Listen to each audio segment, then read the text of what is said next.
මං හිතන්නේ හේමමාලා කුමරිය දළදා හාමුදුරුවෝ වැඩමුවට පස්සේදී මම මේ සති දෙකකට කලින් උපාසිකාව දෙන්නෙකුට ධාතු කරඬුව වඩම්මන්න දුන්න චෛත්‍ය කොත් බලන් දාන්න.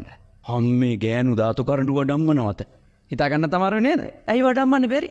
තිරිසන් සතෙක්ගේ පිටේ තියලා දළදා හාමුදුරුවෝ හෝ වෙනත් ධාතු කරඬුවක් වඩම්මනකොට ඒ සතා බෝසතා වෙනවනේ. එහෙමනේ කියන්නේ බෝසත් නැතුම් ගමුවේ.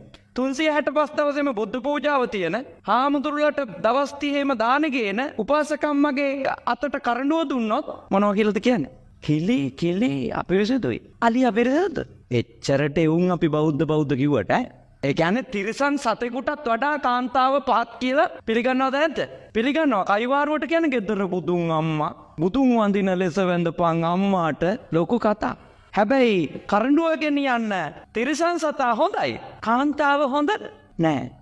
ඉතින් අර චෛත්‍ය හැදුවේ ඒ කාන්තාව දෙන්න. උන්දල මේ තමන්ගේ තාත්තගෙන් හම්බෙච්ච සල්ලි ටිකක් ඉතුරු කරගෙන මේ අඟුණු කොළ පැලැස්ස දිහා චෛත්‍ය හැදුවේ. ඉතින් ගමේ අයාස ඒ දෙන්න චෛත්‍ය හැදුවට පස්සේ පිරිමියෙක් ධාතු කරඬුව උස්සන් යන්න.